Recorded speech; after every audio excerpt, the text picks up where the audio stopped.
વડોદરા શહેર ખાતે સયાજી હોસ્પિટલમાં સારવાર માટે લાવવામાં આવેલા પાસાના આરોપી પોલીસને ચકમો આપીને ગત રાત્રિના સમયે ફરાર થઈ ગયો, જે અંગે રાવપુરા પોલીસ મથકે ફરાર આરોપી સામે ગુનો નોંધ્યો હતો।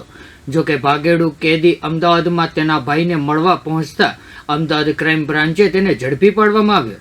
પ્રાપ્ત માહિતી અનુસાર અમદાવાદના રીઢા ગુનેગાર કિરણ ઉર્ફે બાદશાહ પરિયાને પાસા હેઠળ અટકાયત કરીને વડોદરા સેન્ટ્રલ જેલમાં લાવવામાં આવ્યો હતો। ત્યારે 3 ફેબ્રુઆરીએ જેલમાં તેની તબિયત લથડતા સયાજી હોસ્પિટલ ખાતે સારવાર અર્થે ખસેડવામાં આવ્યો હતો, જ્યાં હોસ્પિટલના આઈસીયુ બેડ નંબર 16 પરથી તેને સારવાર આપવામાં આવી રહી હતી। ત્યારે આ દરમિયાન ગત રાત્રિએ 1:30 વાગ્યાની આસપાસ આરોપી પોલીસને ચકમો આપીને એસએસજી હોસ્પિટલમાંથી નાસી છૂટ્યો હતો, જે બાદ રાવપુરા પોલીસે ભાગેડુ આરોપી વિરુદ્ધ ગુનો નોંધીને તેની શોધખોળ હાથ ધરી હતી।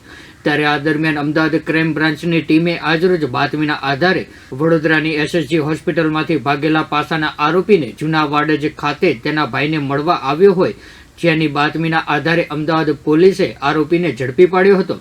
ત્યારે ભાગેડુ આરોપી કિરણ ઉર્ફે બાદશાહ પોલીસે પૂછપરછ કરતા તેણે જણાવ્યું હતું કે તે પોલીસને જપ્તાને ચકમો આપીને રાત્રિના સમયે ચાલતો નડિયાદ પહોંચી આવ્યો હતો અને જ્યાંથી ટ્રેનમાં બેસીને મણિનગર ખાતે પહોંચી ત્યાંથી કાલુપુર અને ત્યારબાદ નવાવડજમાં તેના ભાઈ રાજેશ પરિયાને મળવા માટે પહોંચ્યો હતો। ત્યારે હોસ્પિટલમાં સારવાર લઈ રહેલા કેદી બીમારી અવસ્થામાં વડોદરાથી 50 કિલોમીટર દૂર નડિયાદ ચાલીને પહોંચી ગયો હતો।